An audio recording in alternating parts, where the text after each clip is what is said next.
Good afternoon. My name is Adrian Dix. I'm BC's Minister of Health. To my right is Dr. Bonnie Henry, BC's Provincial Health Officer. It's our COVID-19 briefing for Friday, January the 28th. As you'll be aware, 2 years ago was the date of our first briefing, and indeed the report of the first case of COVID-19 in British Columbia, and it's certainly been a long 2 years. This is, as I understand it, the 276th briefing today. We're honored to be here on the territory.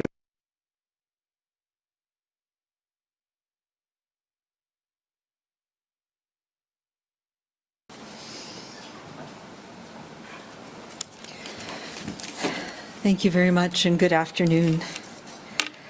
We are here today in a very different place than 2 years ago, and we wanted to take the opportunity to walk through quickly some of what we have been through. Remembering where we have been and what we have come through can help us put where we are today in a perspective, and can help us remember a lot of what we have learned and experienced together. I will start by saying we've all made sacrifices and experienced loss in some way, but it has not been equal across this province.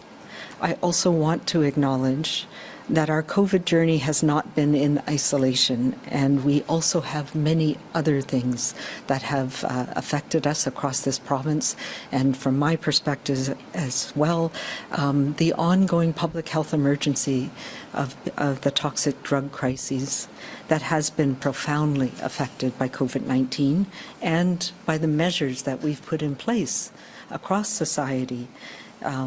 It is not possible to cover everything today, but we have experienced and we have weathered this storm together.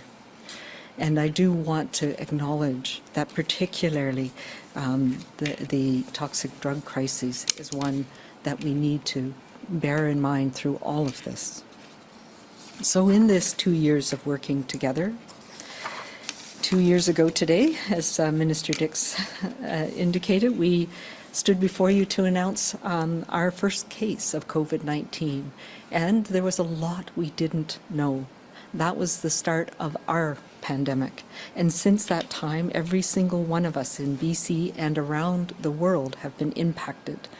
And I think the thing that we realize very early on is that we are connected. We are connected to the people in our community that we may not have recognized, whether that's the person working in our grocery store, the person collecting garbage, healthcare workers, our pharmacists, our early childhood educators, our teachers.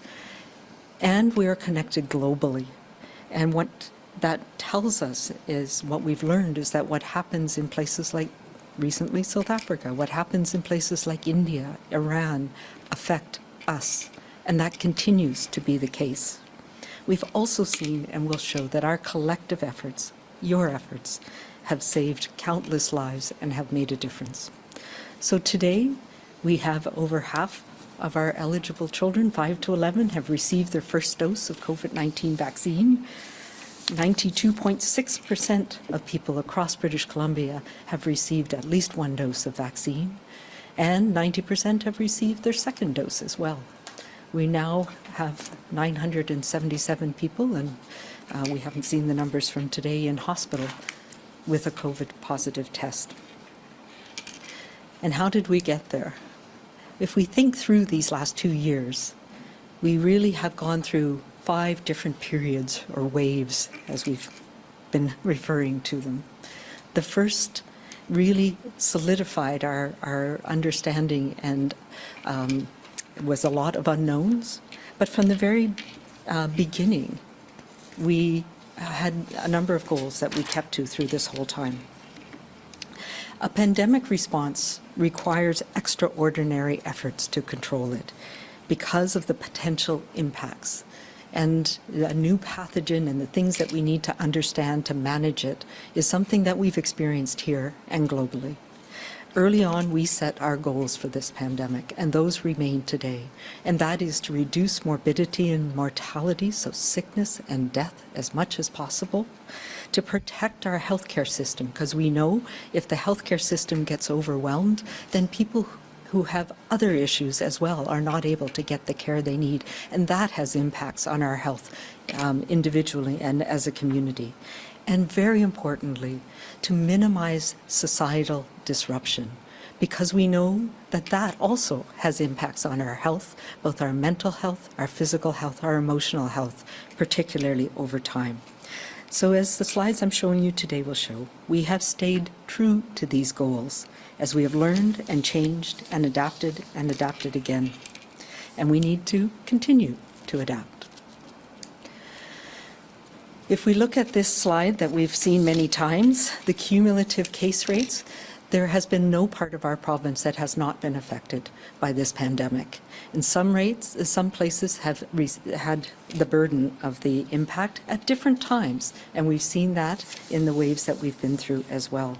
When we look at our daily cases by age, we see as well that not all age groups are impacted the same. Through every single wave that we've experienced, people who are in the 19 to 59 year age group, so that is people who have children, are working, are much more connected, are the ones who are most affected in terms of getting infected with the different strains of this virus that we've seen. But it's not the same impact across the board, and particularly since we've had vaccination. From the very beginning, we know that those people who are most likely to end up in hospital, to have severe illness, or to die from COVID-19 have been people who are older. Age has, across the board, been the #1 most important risk factor for having adverse effects from this strain of from every strain of this virus. And we've seen that in hospitalizations. We've seen that in the tragic outbreaks that we've had in long-term care. And nobody has suffered more than our seniors and elders. And we need to pause and remember the impacts across families and across communities in British Columbia, where we have lost so many, particularly of our seniors and elders. Through this, however, we have all worked together to make a difference, and it's meant using different tools at different times, depending on what we were faced with. At the very beginning, we took a lot of measures, public health measures, government measures. We stood together by staying apart. We learned all about the importance of distancing and hand washing and staying away if we're ill, and things like the measures that we needed to do to connect with others in our community, even if it was remotely, and going outside, the importance of risk, and where things were higher risk, inside versus outside.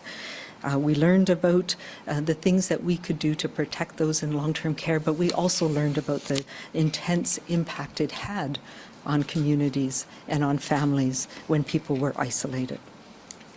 One of the things that we have done, and we've put an incredible importance on, is working together with our First Nations Health Authority and First Nations communities across British Columbia, but all Indigenous peoples, Métis and Inuit peoples, Indigenous people living in community and living away from home. And this recognizes that pandemics throughout history have disproportionately negatively affected Indigenous peoples. And I am reminded again and again that Elder Pauline Waterfall's words to us about how we have shown through these differential impacts of pandemics through history the strength and resilience of First Nations. And we saw that again repeatedly in this past 2 years. And the importance of self-determination in allowing Indigenous peoples and First Nations to protect their communities. We learned that different tools are needed at different times, and this is reflected in our testing strategy, which has changed multiple times. At the very beginning, when we had a brand new test that was challenging to scale up, where there was difficulties in getting the reagents that were needed, we recognized our global dependence on certain supply chains, particularly from China, not only for testing, but for also things like PPE, which became part of our lexicon early on in this. And when we had limited amounts of tests particularly the more accurate PCR tests. When we had limited testing available, we needed to focus on those people who are more likely to have this virus so that we could isolate, find out where it was spreading, take measures to prevent transmission.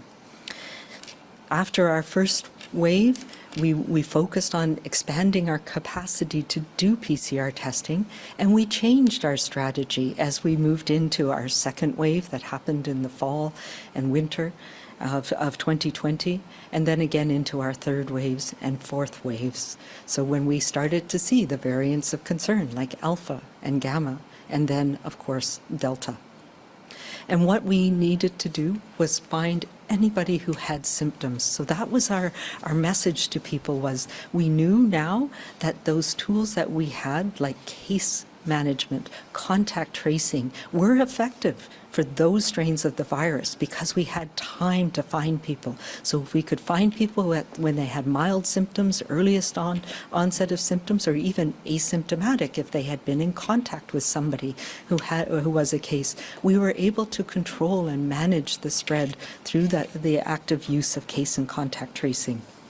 And that really helped us get through both the second, third, and the Delta wave, where that became more and more important.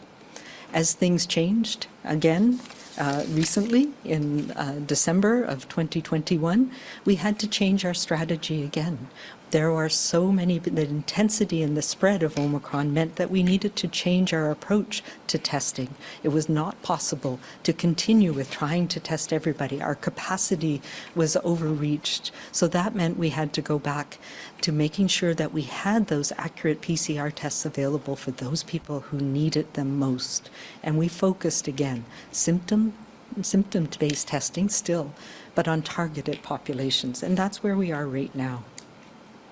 This is the picture again of the same progress that we've made through genome sequencing. And we started very early on with whole genome sequencing in British Columbia and ramped up some projects that we had been working on for quite a long time around the use of whole genome sequencing and helping us understand the trajectory of outbreaks.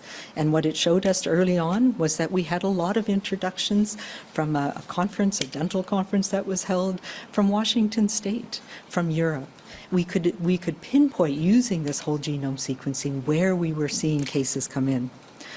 Through particularly our third wave, in March and April, we started to see Alpha and Gamma, and that's the purple and orange in this, really competing with each other. And we're one of the few jurisdictions that actually had two different types of these variants in different areas of the province.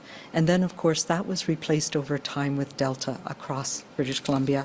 And more recently, very rapidly, Delta has been replaced by Omicron. This is the first time in history that we've been able to actually follow the genetic changes and mutations of a virus in real time. So to go through this really quickly, much was unknown in our first wave, and much was unknown not just here, but around the world. And we took extraordinary actions because of the intensity of what we were being faced with, and the many unknowns that we had. And we had a lot of questions. Would it continue to spread? Would it become a virus that spreads in the community? Would it still be a possibility of control? And I think many of us around the world thought there was still a strong possibility of being able to control this virus up until the summer. And once we got to the summer of 2020, and this virus was still circulating, and still circulating in large amounts, particularly in some parts of the world, again, it reminded us of our global connectedness and the realization that we were going to have to manage this, that there was no way we were going to be able to push it back into nature like we did with SARS-CoV-1, for example. And we've put up a few of the things that happened during this time, where we started to use provincial health officer orders to require people to take specific, quite extraordinary measures as ways to try and deal with the unknowns and the spread of this virus. And it worked. We did a lot in British Columbia to flatten the curve. And in the face of a lot of disbelief and anxiety and fear and unknowns. Once we got through the summer, there was a lot of concern and questions that were still there. We knew a lot more, but we didn't know everything. We had concerns that as we went into our normal respiratory season in BC and in Canada, that we would see a resurgence. And of course, that is what happened. But what we also knew was the intense negative impacts of some of those extraordinary measures that we had taken. And so we refocused and we prioritized some of the most important activities in our community, particularly making sure children were in school, particularly supporting childcare and early childhood educators. And we made that transition to supporting workplaces to develop specific plans that met the needs in their workplaces. So our COVID safety plans became an important tool that we had during this phase to keep things open as much as we could. We also came to understand more about layers of protection in different settings, depending on the risk in those settings. And finally, of course, one of the most important and wonderful days that we had was the arrival of safe and effective vaccines. On December 9th was when the first vaccine was approved for use in Canada, and our first vaccine was given on December 15th of 2020. And that was a very positive and optimistic day. And I can't say how many times I've seen the happy faces of people getting their vaccine, the relief, the optimism that that brought with it. Even as we were moving through what became our nether wave in the spring of 2021. So we know we had our mass vaccination clinics, the positive energy that we knew we were making a difference in reducing the risk, particularly to those who are most affected based on age, our seniors and elders who we prioritized across the province, people who were clinically extremely vulnerable, who had additional conditions like immune-compromising conditions that made them more at risk of severe disease. We also had issues with supply, and we go back and think about the challenges where we knew this virus was increasing again with these new variants of concern, as well as our supply constraints meant that we couldn't vaccinate as many people as we wanted to as quickly as possible. And we took some very measured and thoughtful decisions around things like extending the interval between dose 1 and dose 2 so that we could get more people with a higher level of protection sooner. And that also made a difference. At this time, we were able to provide testing for symptomatic people. We had vaccines at our disposal, and that is what got us through this wave.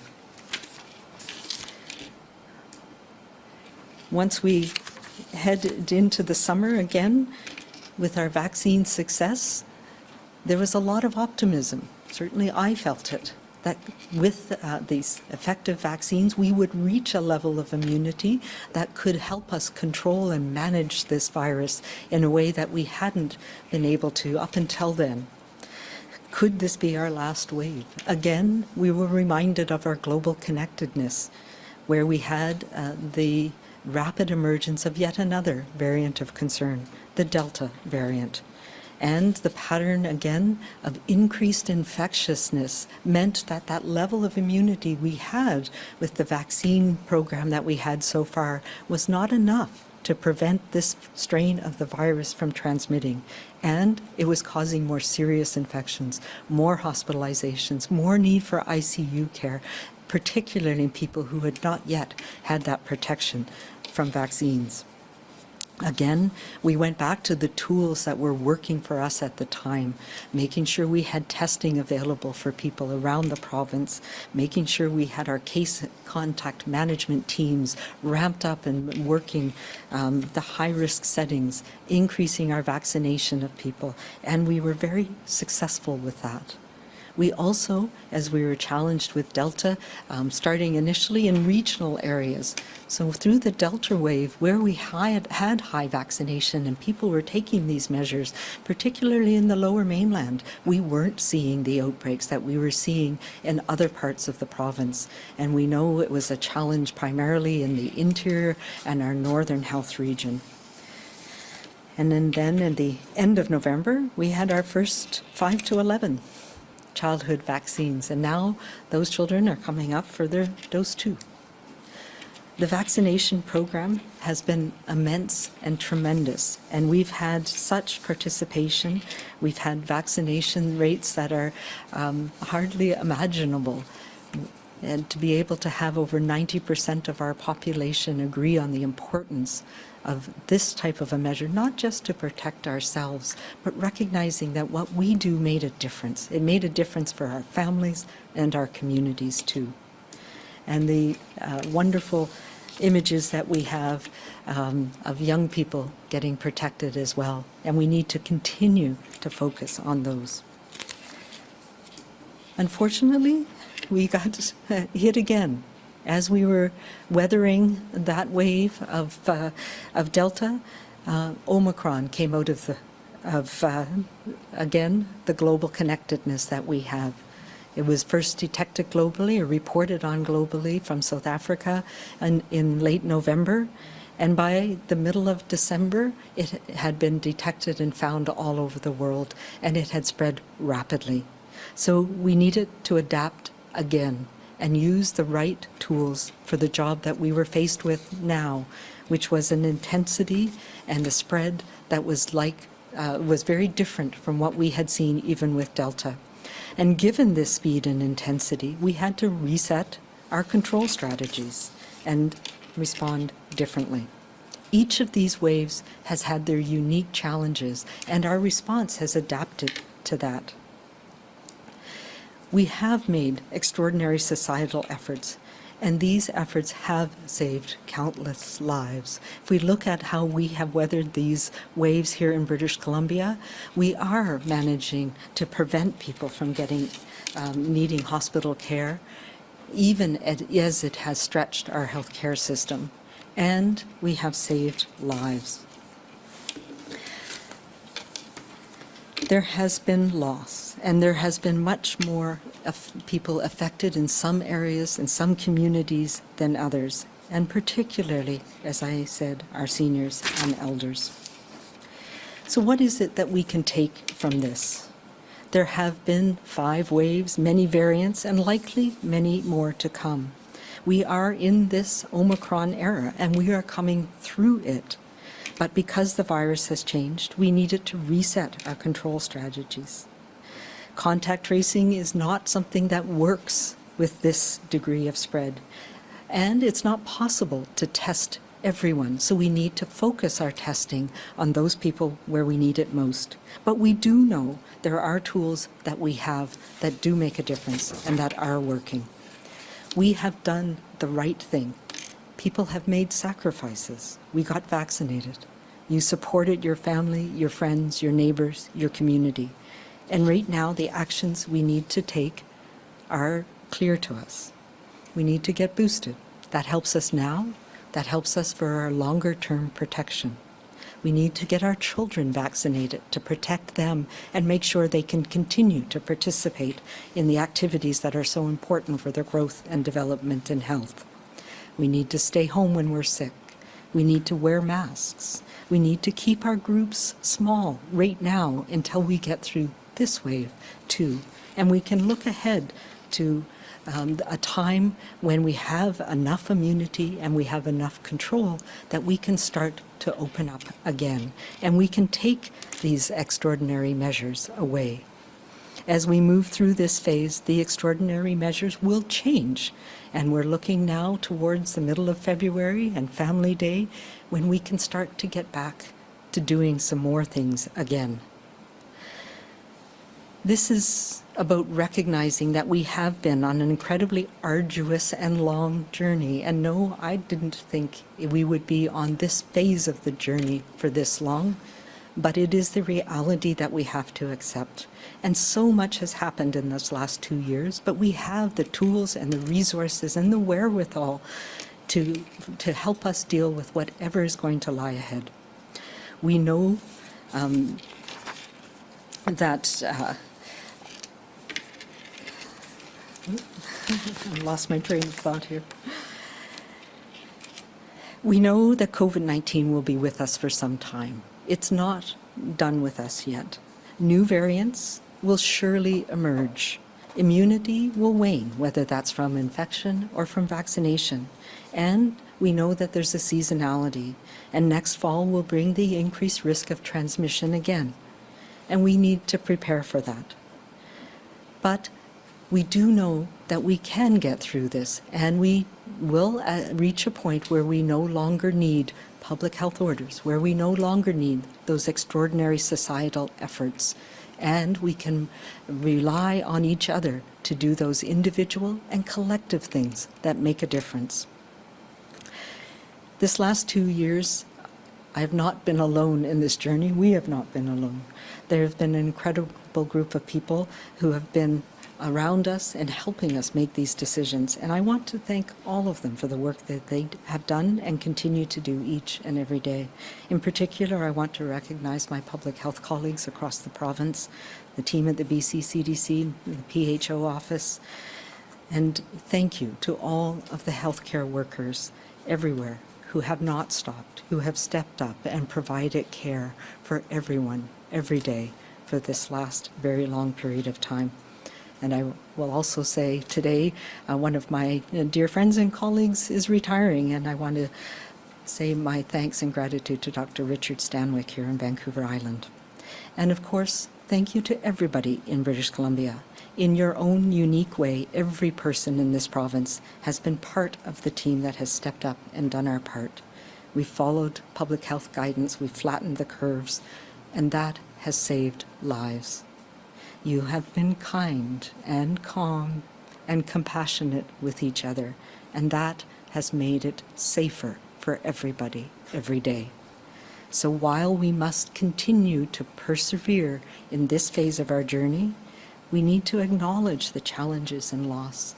Let's find hope in knowing that our collective action has made a difference and will continue to make a difference. And I'll turn it over to Minister Dix.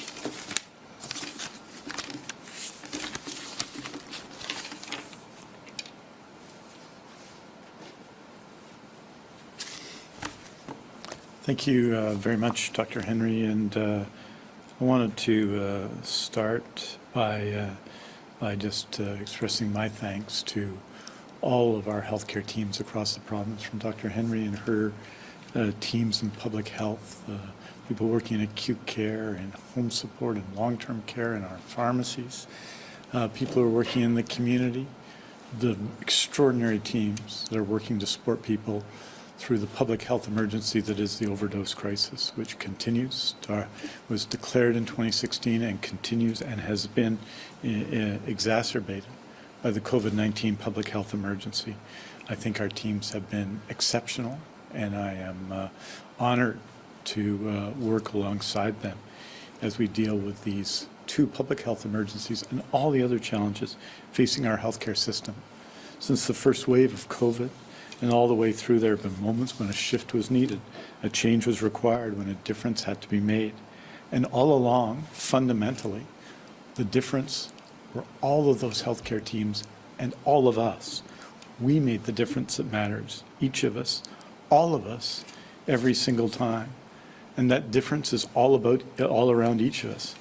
We see it in masks worn, physical distancing kept, COVID sense used, health orders respected, health guidance embraced.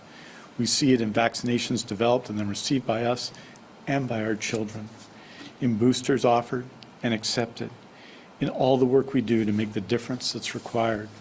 This is BC. We fight COVID and all that it tries to take. We fight to make things better, safer, to ensure our resilience and the durability of all that we count on. Our work is not done. In this moment in our pandemic, a time of great challenge for patients waiting for their surgeries, a time of great challenge for all we count on, for our public health care, a time of great challenge on many fronts. We must perform our job with the same dedication and drive we have demonstrated since the start. And with that, I just want to note, especially with respect to vaccinations, I want to encourage people to book their vaccines today when invited. There remain, just as we noted on Tuesday, 48,000 people, 70 plus, who have received their invite but have not yet booked a booster. It's urgent that this group of people, that these folks get vaccinated, as they are more likely to be hospitalized if they acquire COVID-19. There are 670,000, as of yesterday, people who have been invited for their boosters and have not yet booked. That's people 18 plus. We strongly encourage them to book into our clinics or pharmacies today. Yesterday, 31,000 people did so. 31,500, 81% online, 19% over the phone. But there were, as of yesterday, 600,000 appointments open across the province. We encourage people to fill those appointments. And in addition, we encourage parents of children 5 to 11 to register and book the vaccine for their children today. We have passed the 50% mark in terms of vaccines administered to children 5 to 11. 55% of children 5 to 11 are vaccinated or booked at the moment, but we strongly encourage parents to get children in this age group vaccinated with their first dose, and now with 27,000 invites to people who had their vaccine after the 8-week interval, their second dose as well. And you see those numbers in the thousands starting this week. This is critical. This is what we can do now, especially to contribute to both our collective effort, but also to contribute to our own safety in these times, our safety from being hospitalized, our safety from severe outcomes, our support for one another, and making ourselves and our communities safer. I strongly encourage you to book your vaccine today. The Get Vaccinated website or at 1-833-838-2323. Call in and book your appointment. In the past 2 years, and you've seen this since Dr. Henry has presented today, we've blazed our own path, a path that's marked by consideration for others, by generosity, and by compassion, by tolerance, by hard work, by relentless work, by focused work. These are the qualities that mattered 2 years ago, they matter today, and they will matter no matter what the pandemic and the future bring our way, because our work is not done. Yesterday, in our acute care hospitals across the province, there were 9,231 patients, inpatients across our systems. We have, as you know, 9,229 base beds and 2,353 surge beds in our system, but it is a significant challenge, and that's why it's so important that we all stay involved in supporting public health guidance, public health orders, and getting vaccinated.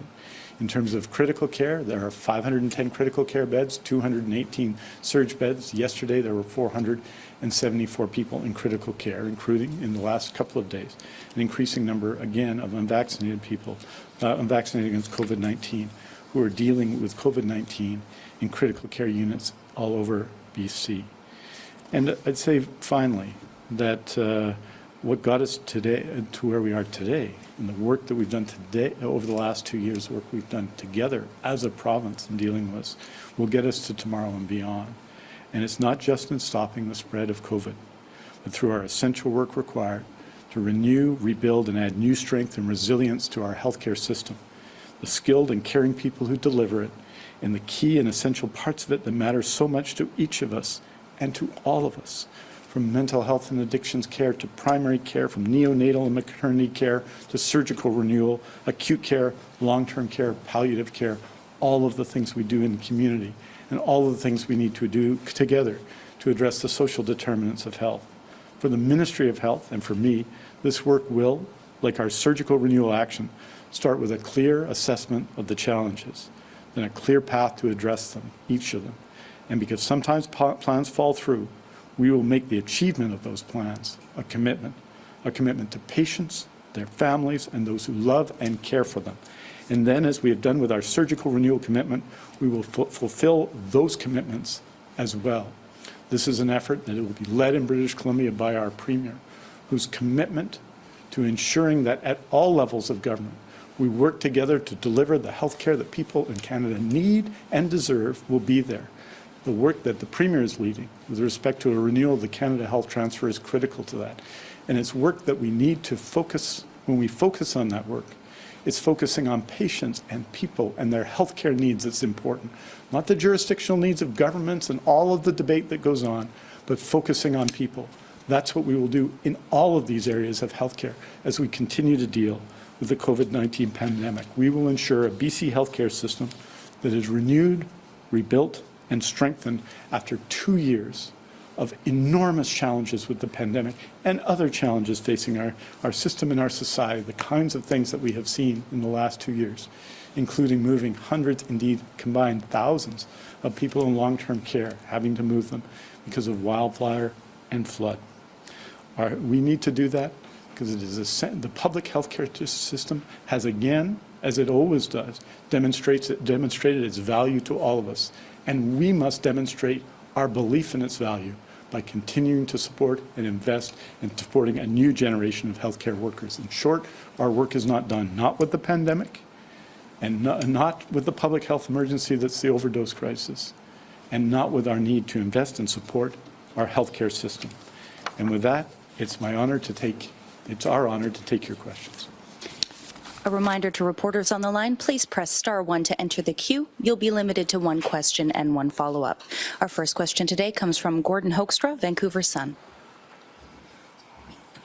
Good afternoon. Thanks for taking my question. Just wondering if you could expound a little bit more on what you mean by, things could change or be in a different place by Family Day on February 21st. Does that mean lifting restrictions, or are you talking about just, bending the curve more and hospitalizations being down? I'm talking about all of those things. We are making our way through this Omicron wave. It is different yet again, and there are measures that we put in place in December to address some of those higher risk settings and to give us time to understand Omicron more. So yes, we are seeing the peak, I hope, in our hospitals right now. There is a strain on our hospitals. We don't expect to see the census drop for some time, but we're also at a point where much in the community is changing and people have a level of immunity because we've stepped up for booster doses. So yes, the orders, the most recent orders are due for review on February 16th. And before February 16th, on February 15th, we'll be talking about those. And if we are continuing on this trajectory, then yes, I do hope that we will be able to lift some of those restrictions and gradually get back to those needed connections that we have. As you know, most of the restrictions right now are on social gatherings and social connections. And I am looking at Family Day as a time to start getting back to not opening things up completely, because we know, and we've seen that around the world, that when you do things precipitously, you can get a rebound that can be really hard on people. So hard on us because we start to see more transmission again. So what we will do, and we've been working with the different sectors who are affected about plans for a gradual reopening and coming back together. And I see Family Day as one of those next steps. Gordon, do you have a follow-up? I do. You mentioned, I think both yourself and Mr. Dix mentioned about encouraging people, whether it's children 5 to 11, their parents to book them and get a vaccine, or on the booster side. Is there anything that the province can do in terms of initiatives or whatever to try and, try to move that forward? I mean, I see that BC is behind some provinces on both of those fronts. Yeah, so we are, well, on the booster dose front, we're actually in a pretty good place, but you're right. We have been doing a number of initiatives for children, particularly 5 to 11. We've been working with Children's Hospital, and there was a number of webinars and other things yesterday, working with family docs about how we can make it part of their role and involve them more in providing vaccinations for young children. I think that's a really important thing. In certain certain communities. We're reaching out through schools to give opportunities for younger children and all school-age children. So there's a whole variety of things we are doing on that. In terms of boosters, I think there's a we've seen that infection spreads rapidly amongst that highly connected younger age group. I will also say that the 18 to 29 age group is the one that has after 80 plus, where we have 90% in the very high 90s of people getting their booster doses, that young people are stepping up and getting vaccinated. And that's made a huge difference in post-secondary institutions, in workplaces and other places. And I need to encourage all of you to get your booster. It's not only for now. These booster doses we now know are, especially after that 6-month interval, and there's a study that was published at least I read it yesterday, it came out in the last few days, that really supports that 6-month or at least 5 to 6 month interval between second dose and the booster dose, again, gives longer lasting protection. So that's going to help us with whatever comes next, so we don't have to have some of the measures in place again that we've had to see in the last few weeks and months. So yes, everybody step up, get your booster dose. It's good for you, it's good for getting us out of this pandemic and getting us out of this wave, and it's going to be important for us for what comes next. Next question, Maria Weisgarber, CTV. Hi there. I just wanted to ask, following up the announcement last week about the 200,000 rapid tests that were going to be sent out for educational workers in the K-12 sector. Checking around with some districts today in Metro Vancouver, and anecdotally have heard that some districts seem to have their tests and others don't yet. So I was just curious what the status of the rollout is, and will the province be looking to secure more rapid tests for the school community beyond this initial amount? The answer to the second question is yes, absolutely. As they're coming in, what we would like to see is right now the target is supporting staff and teachers and staff in those settings to make sure if they have symptoms that they have an option of getting tested to understand what's happening.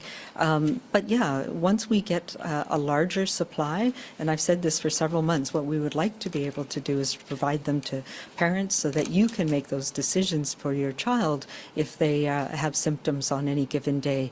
And that's part of the plan. In terms of rollout, I know that they've gone out to each of the school districts, and I don't know, you have more information on that, on the operations and logistics. Sure.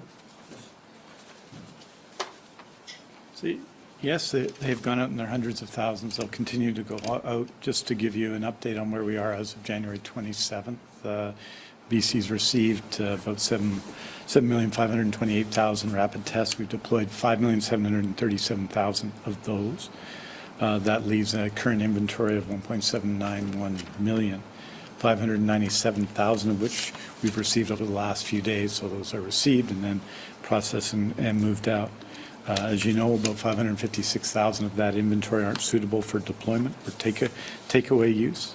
And just to give you a sense of where we are this week, this week we'll be delivering over 1,666,000 test kits, including on those on hand, and expected new test kits arrivals as follows: 351,000 to COVID-19 test sites, 250,000 to replenish supply at acute care centres, 260,000 to support the testing of visitors and symptomatic staff in long-term care and symptomatic staff in assisted living, 130,000 to support remote, rural and Indigenous communities, 300,000 additional tests to support K-12 education, 375,000 to support business and organizations as part of the point-of-care testing process, and over 250,000 rapid tests are in the process of being delivered to the childcare sector.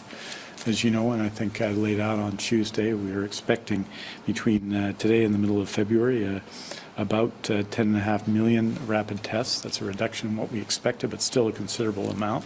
And as those tests come out, they'll be distributed to key priority areas, and K-12 education is clearly one of them. Maria, do you have a follow-up? Thank you. Yes. Also relating to part of the announcement last week, along with the rapid test for schools, it was mentioned that there would be additional funding coming to support further upgrades and improvements for ventilation in K-12 schools, that would be made available soon, in addition to the investments that have already been made. So what is happening with that new money that's expected for those types of upgrades?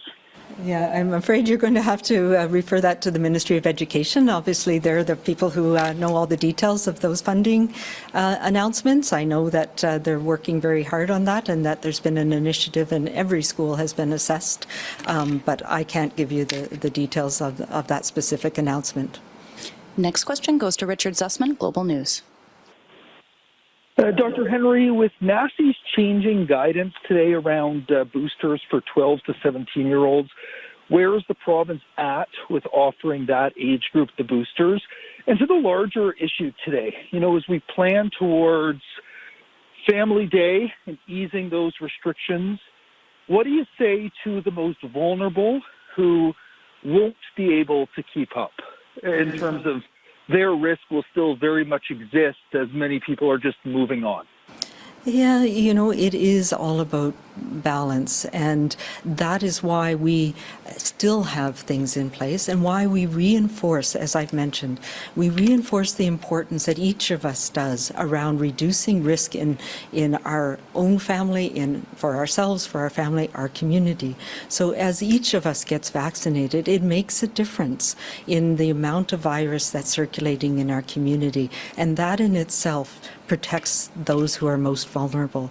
And yes, people who have these innate vulnerabilities, whether it's because of the immune system, because it's cancer treatments, because of age and underlying illnesses, we all need to take additional measures to protect them, and they need to continue to take additional measures to avoid some of the higher risk settings until the virus is at a low enough level. So it is going to be different for each of us based on our risk of the activities that we'll be able or want to partake in, and the measures that we'll need to use as we have less and less, hopefully, of this virus circulating. So it really is titrating our own risk with the measures that we know work and the situations that we're going to be in. So right now, the important thing is that all of us need to continue to take these active measures, whether it's vaccination and masking and keeping our groups small, because that's how we are dampening down the amount of virus that's transmitting, and that protects everyone. In terms of the NACI statement for 12 to 17, that is something that we've been discussing and we're expecting. So we've been discussing it with our BC Immunization Committee and looking at what this means for our program here. And we have another meeting with, as I mentioned today, that we have a large team that we work together on these issues and find out what is, think through what is the best way to approach this from BC's perspective. And we'll be coming out with our plan starting sometime next week. So next Tuesday, I'll be able to talk to it in more detail. So we're also looking at, the information that NACI used to make those decisions, as well as what other jurisdictions are doing around the world. So there's lots of pros and cons, and I'll be talk more about some of those details next week. Richard, do you have a follow-up? This week, Dr. Henry, we saw some of the highest days of COVID-related deaths. Who is still dying here? Are these cases linked to long-term care? And, is enough being done to prevent these deaths from happening? And for Minister Dix, unrelated to COVID, there's been another clinic closed in Victoria in terms of family doctor support. What is the province doing to address a shortage of family doctors and to support, hundreds, if not more, people who no longer have a connection to the primary care system? Yeah, the people who die from COVID and with COVID has always been part of the tragedy of this pandemic. It is something that we've been watching and measuring in a way that we don't for many other illnesses. So yes, about 40% of the people who've died in this month have been related to outbreaks in long-term care. Most of the people who are dying outside of those outbreaks are older people with underlying illnesses. A high proportion of them are people who don't have the protection from vaccination. We have had younger people die as well. Some of that are people who were infected with Delta. We know that it caused more severe illness, and it's people who've been in hospital for some time, for example. And some of it is the fact that this virus, even in its form that it is now, the Omicron strain, does cause severe illness in some people. So most of the younger people that we've had, at least this week, 2 people in their 40s who've died from COVID. We've had younger people as well, and younger tend to be people who are not yet vaccinated and don't have that protection, and many have other underlying causes, as we know, but age is the number one most important risk factor, and about 40% of people are people in long-term care. And we have talked a little bit about what we're seeing in long-term care right now, because we have such high rates of vaccination in residents and in staff, and high rates of booster doses. We're seeing very mild illness, but we count everybody who has a positive COVID test and dies within 30 days of that test as being, we've always recognized that COVID could play a role in those people's deaths, unfortunately.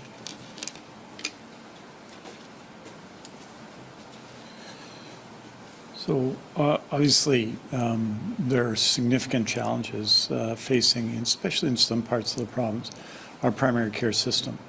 One of the key challenges is that fundamentally, the system that has been in place for the support and funding of private primary care is not best suited to the current times, and that's why we've been undertaking a transformation well before COVID, in fact, since 2017, of our primary care system, focusing on team-based care.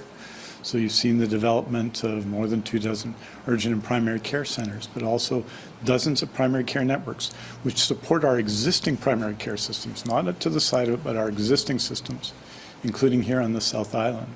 Creation of new community health centers, the addition of additional supports for First Nations led primary care initiatives as well. So you see that, and a move to team-based care, allowing a variety of healthcare professionals to work to the full extent of their skills.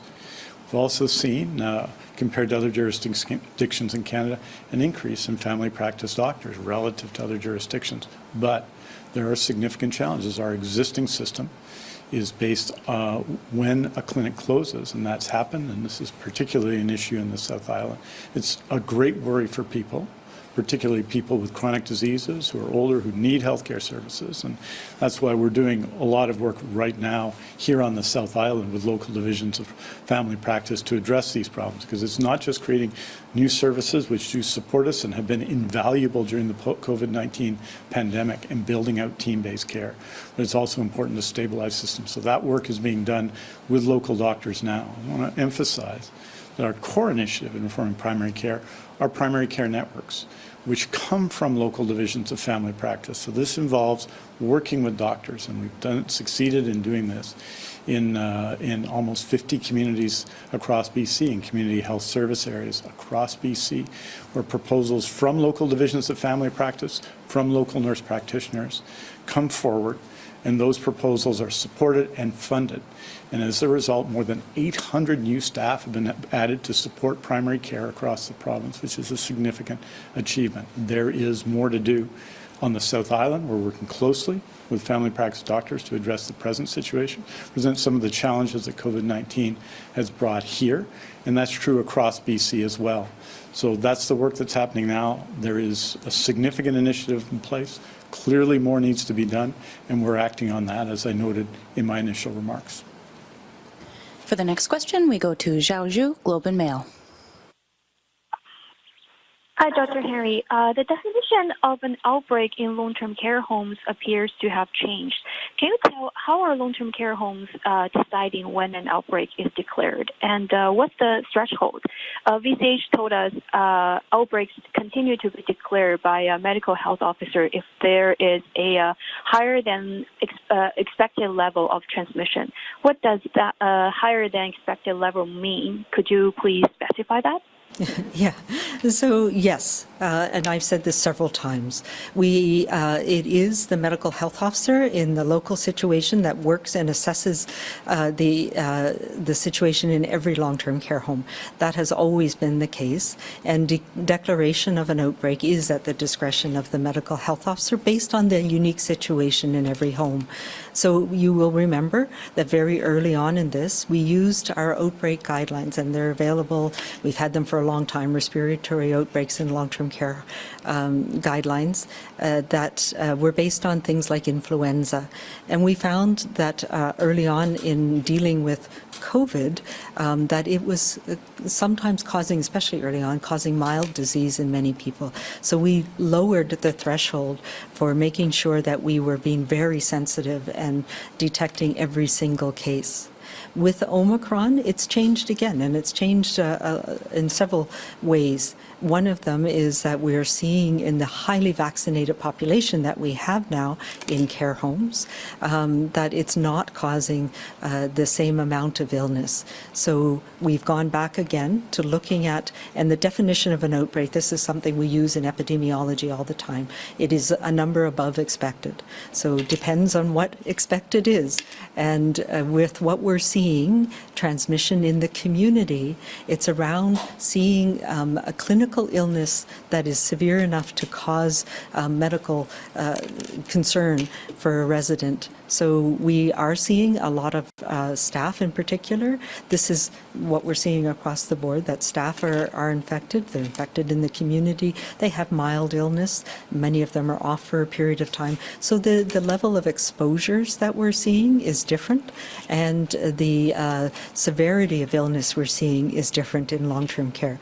So I've said this before, and we'll be coming out with the published guidelines, but we are working through what this means in terms of consistency in declaring outbreaks across the province, but we are still managing every single facility, and it's not based on a specific number, it's based on the clinical situation in each facility. Xiao, do you have a follow-up? Yes, I do. Thanks. So because the definition is shifting, so is it the same across all health authorities? And also because the restrictions are being relaxed in the general public, how long do you expect care homes to have to severely restrict visitors? Yeah, so we have changed the visitors so that we recognize the impact that that has had on long-term care homes so that they can continue to have visitation. And that's one of the things that's different about managing outbreaks now compared to over the last few years. And partly that's making sure that everybody does have a visitor if they want one, and particularly to support them when we have so much transmission right now that's not causing severe illness. So those things have changed, and yes, the guidance is consistent. It's all based on the clinical judgment that we are doing consistently across the province, and we're catching up with the documentation of that, and we'll have that out for people soon. But it is important. What we are doing now is balancing what we're seeing on the ground in terms of clinical illness with the restrictions that we had in place, quite extreme restrictions, and recognizing that that also has health impacts for residents in care homes. So finding that balance based on the situation in each care home. Next question goes to Justin Wong, Singtao Daily. Yes, hi. Thank you for Dr. Henry and Dr. Dix be with us these 2 years. So I want to ask about to the gay persons or the LGBT person in Vancouver, because they think that they're very difficult to get the service for him or other organization because of COVID-19.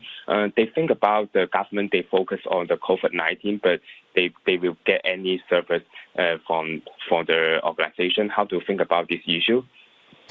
Yeah, so I'm not sure exactly in terms of what services we're thinking about. I do know that it is an area that obviously we have seen that this pandemic, along with many other things, differentially affects certain communities. And the LGBTQ community is one of them, where, yes, it can be very challenging to deal with some of the issues that we're seeing in accessing health services. I will say that we have focus on many of the services that are needed, and the BC CDC, some of my colleagues working with the programs at BC CDC have been focused on that. But I'm not, I don't know particularly what the concern is. I'd be happy to talk with you offline to understand what exactly we're looking at here. Justin, do you have a follow-up? Yes, I do, because they're very difficult to get the HIV blood test and the HPV vaccine.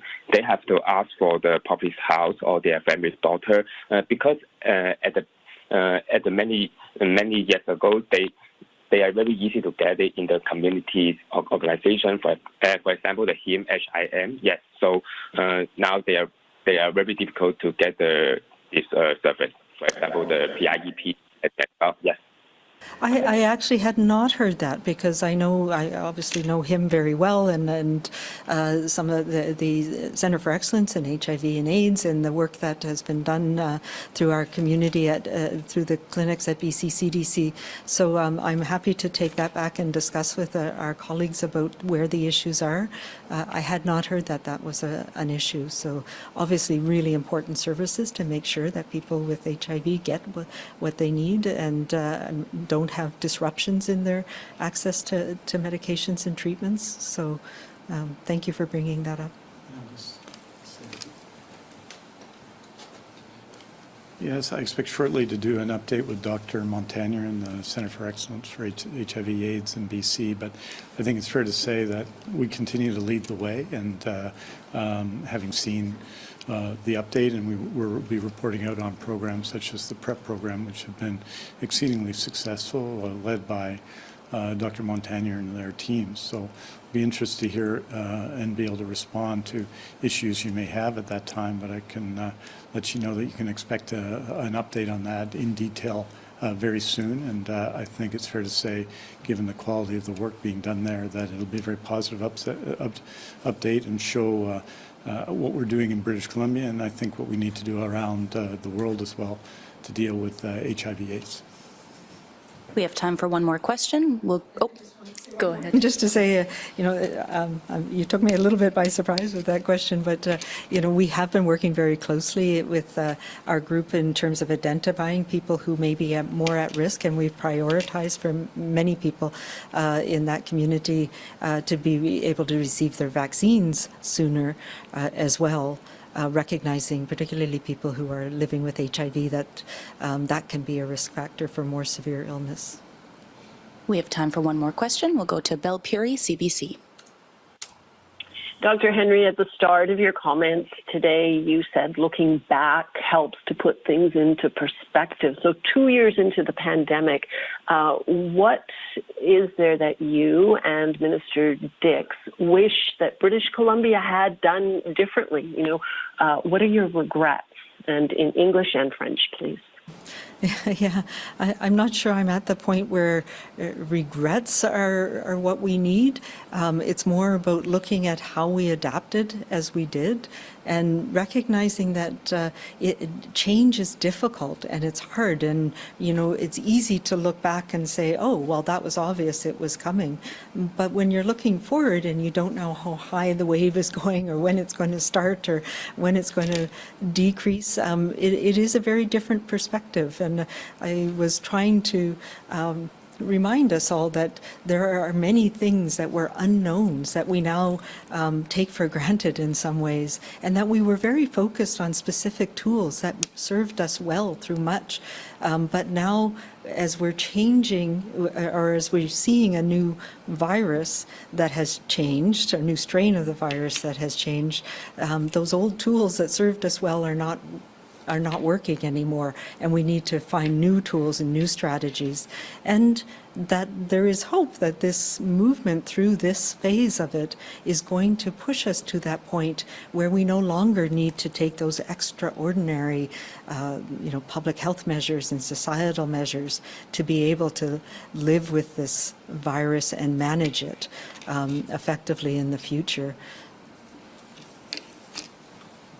I think if I regret anything, sorry, it's really that my challenge is in being able to communicate when we've had major changes, and to communicate why we needed to change things in a way that was accessible to everybody. And that continues to be the challenge. And one of the things of doing this today was to try and put some perspective around the language that we've learned and how we've moved ahead with it, and reassuring people that we have learned a lot. And I guess if I could do anything over, it would be to be clearer in some of those communications, particularly at those most stressful times when things are changing.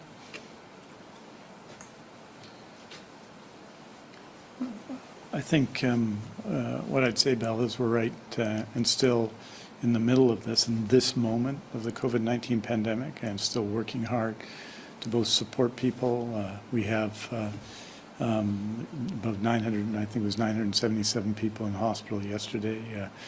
It'll be, I think, about the same today, or just slightly higher.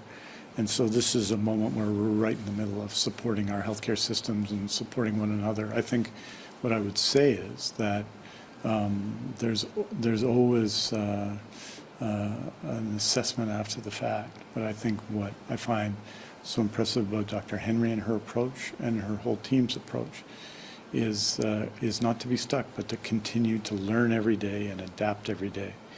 And because when the pandemic came and COVID-19 came on the scene, there was enormous things we didn't know, and decisions were based on less knowledge, and now they're based on more knowledge. But this is a team of public health leaders who has never stuck, who always looks at the evidence, looks at the facts, never worries about whether changing will reflect on the past decisions, but change when it's necessary to protect people. I'm very, very really proud of our public health teams, of our whole teams in healthcare, for their willingness to do that. And I think that's been reflected in the general public, which has been overwhelmingly responsive. A lot of our focus is people, because the vast majority of people have been doing exactly what they've been asked to do. And the vast majority of people, of course, have been vaccinated. There's a tendency to focus a lot on those who aren't, or those who are not following. And I'd say to everyone, this is true for all of us, is that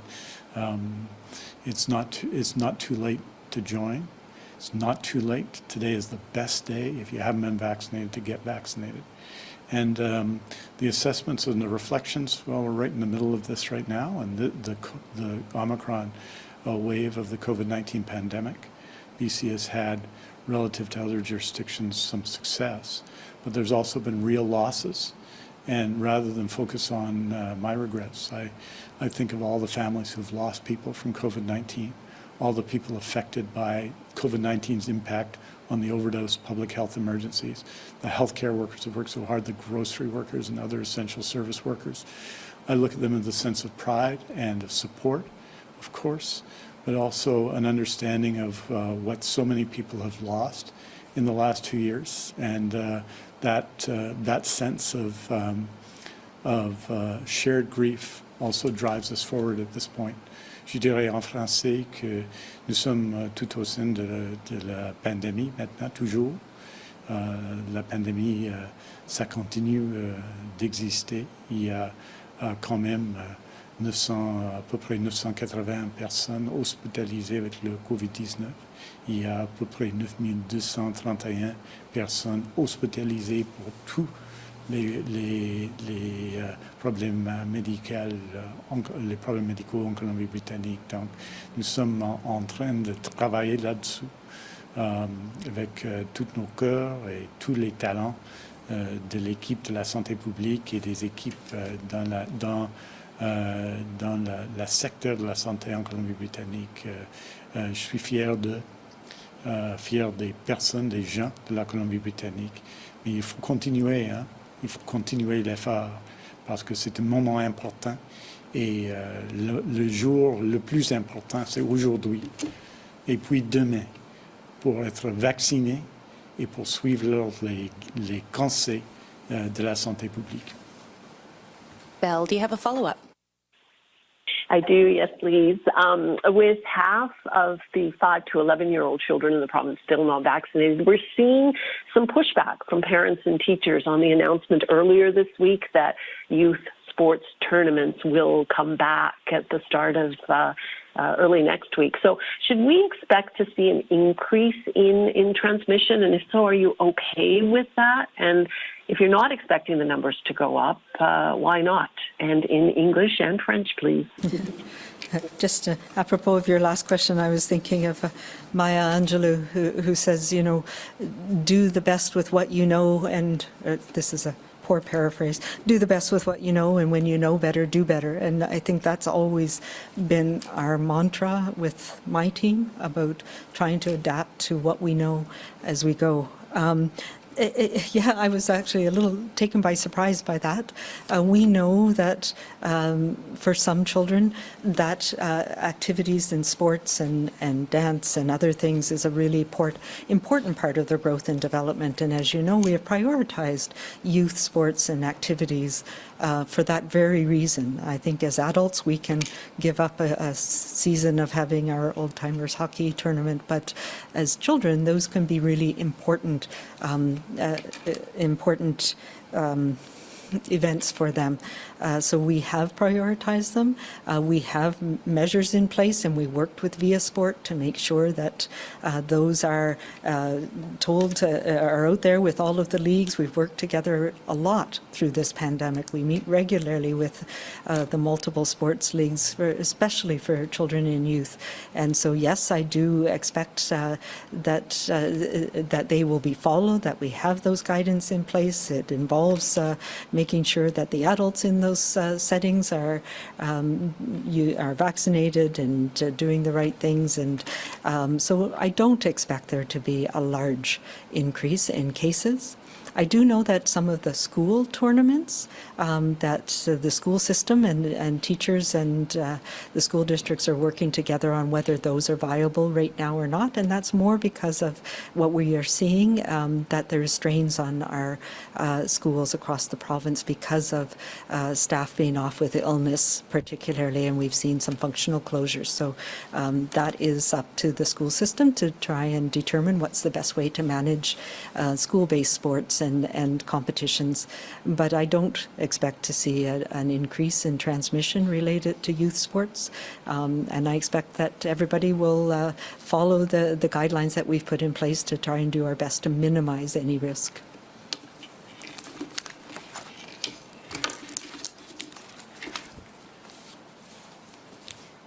And just to say, you know, youth, of course, represents those 15, 16, 17, and 18. And if you look at the data that we look at every day, it's 17 and 18-year-olds and 16-year-olds have some of the highest levels of vaccination of any age cohort in the province. And so I think it's important, especially in sports where it's possible.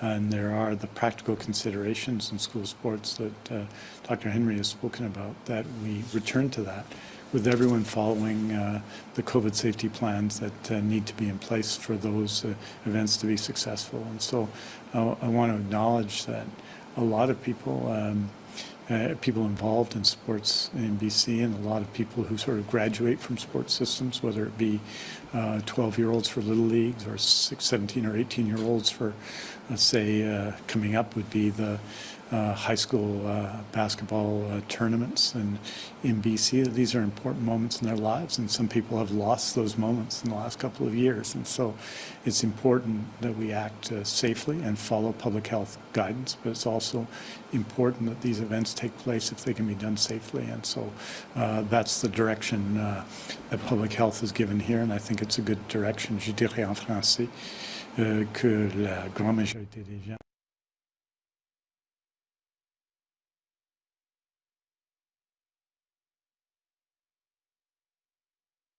effectifs vaccinés parmi les enfants 5 à 11 et ça va continuer. Et je pense que la décision est fondée sur la nécessité de suivre les plans de protection, les conseils de la santé publique dans le déroulement de ces tournois. Et si on suit ces conseils, je pense qu'on peut avoir des célébrations des sports, que sont des tournois, surtout en ce moment de l'année, et aussi de protéger des gens autant que possible contre le Covid-19. Donc, c'est pour cela, cette raison que le Dr Henry et ses équipes dans les régies de santé, les équipes de la santé publique dans les régies de santé, un peu partout dans la province, ont pris cette décision. Merci beaucoup. Thank you very much.